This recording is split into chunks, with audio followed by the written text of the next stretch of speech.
and welcome to the channel.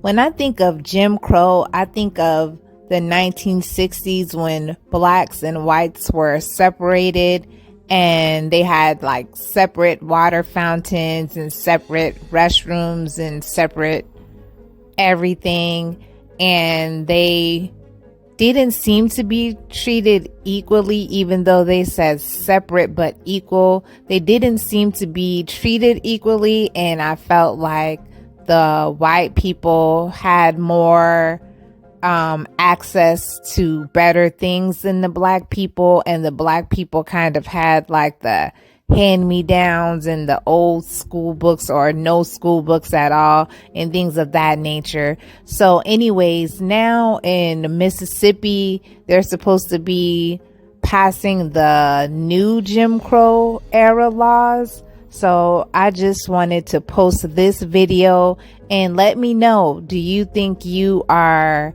for the new Jim Crow laws and rules, or are you against the new Jim Crow laws and rules? Just let me know in the comments. Thanks for watching. More than a half century after the civil rights movement of the 1960s, lawmakers in deep red Mississippi are moving forward with legislation that critics are calling, quote, plantation politics. A white supermajority in the Mississippi House passed legislation that would empower state officials to create a separate court system and expanded police force within the city of Jackson, one of the blackest cities in the country. Joining me now, Jarvis George, Executive Director of the ACLU of Mississippi. Mr. George, thank you very much for coming to the Sunday Show. First of all, please explain to our viewers what House Bill 1020 would do. Sure, and thank you all for having me. House Bill 1020 is a piece of legislation that creates a city within a city in Jackson.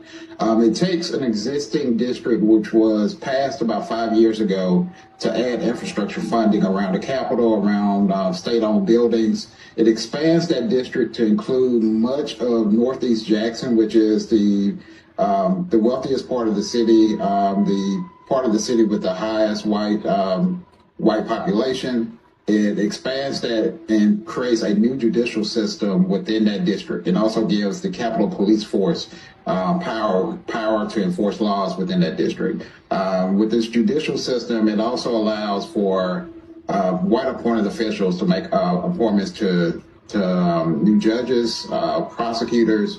All of these will be appointed by the Attorney General or the Chief Justice of the State Supreme Court, all of whom are white. And this is in a city that is over 80% black, so it would deprive black citizens in Jackson of their voting rights and take away their power to elect officials of their own choice.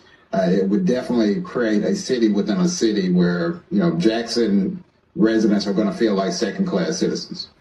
And so help me understand, because I'm still a little confused. So this separate police force and judicial system is going to be over the new part that's being added, I think you said the northeast part of Jackson, or will that new system have jurisdiction over the other parts of Jackson, the black part of Jackson? You got 80% African American population there. So who will this police force and new court system impact? Well, I mean, there are so many bills that are targeting Jackson, so there are some bills that are still alive now that would give this Capitol Police Force jurisdiction over the entire city. HB 1020 was a complete monster in itself, so this would target this area of the city that does have a higher property values. This is the wealthiest part of the city. And it's a region of the city that, Republicans still have a lot of influence, and they don't have that influence in city government. And what they've decided to do is, we can't get our way in city government. We're going to use the state legislature to give us our power back.